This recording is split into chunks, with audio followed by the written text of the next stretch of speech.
Assalamualaikum warahmatullahi wabarakatuh. Selamat pagi. Hari ini kita belajar sejarah kebudayaan Islam, di mana materi kita hari ini mengingatkan materi 2 minggu yang lalu dan lebih mendalami lagi, yaitu memahami kerasulan Nabi Muhammad SAW. Sebelum mulai pembelajaran kita, mari kita berdoa terlebih dahulu. Tempungkan tangan, berdoa mulai. Bismillahirrahmanirrahim. Rabbi zidni ilma warzuqni fahma. Amin. Sebagai keturunan Bani Hasyim, Nabi Muhammad selalu membantu menyediakan air bagi orang yang datang ke Ka'bah untuk memuja berhala. Walaupun demikian, beliau tidak pernah mengikuti upacara pemujaan itu. Beliau sedih melihat perbuatan kaumnya yang menyembah berhala. Menjelang usia 40 tahun, beliau sering bertafakur. Bertafakur ialah mengasingkan diri untuk merenung atau menimbang dengan sungguh-sungguh.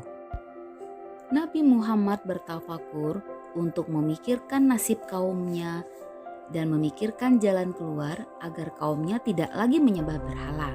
Tempatnya yaitu di Gua Hira. Gua Hira terletak 6 km di sebelah timur kota Mekah. Awalnya Nabi Muhammad bertafakur selama beberapa jam saja. Akan tetapi, lama-kelamaan ia menghabiskan waktu berhari-hari untuk bertafakur. Adapun tujuan Nabi Muhammad bertafakur adalah agar ia bisa menjauhkan jiwanya dan raganya dari urusan keduniawian.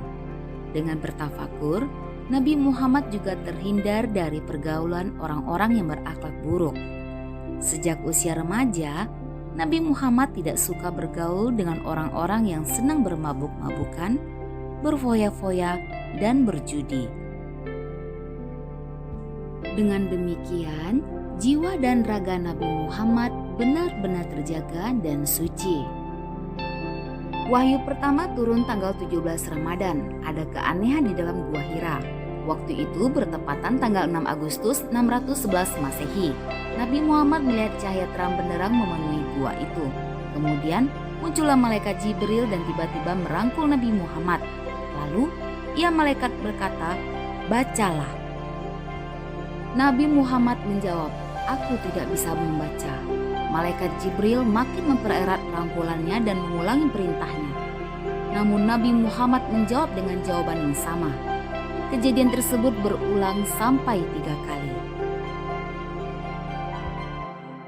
Selanjutnya turunlah wahyu yang kedua. Sepulang dari rumah Waraqah bin Naufal, Nabi Muhammad SAW tidak lagi menerima wahyu sampai beberapa saat lamanya. Hal itu membuatnya khawatir.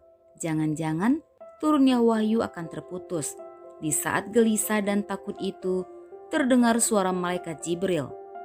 "Wahai Muhammad, engkau adalah benar-benar Rasul Allah."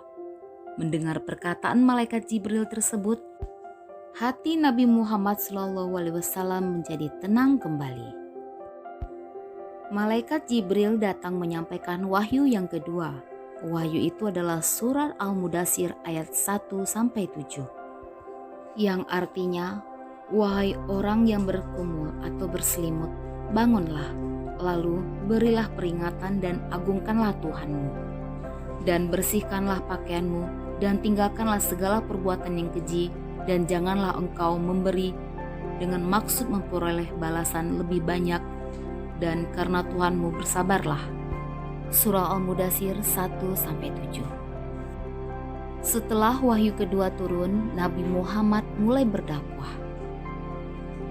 Nabi Muhammad mulai berdakwah, namun dakwah tersebut dilakukan secara sembunyi-sembunyi dan terbatas pada keluarga dan sahabat-sahabatnya saja.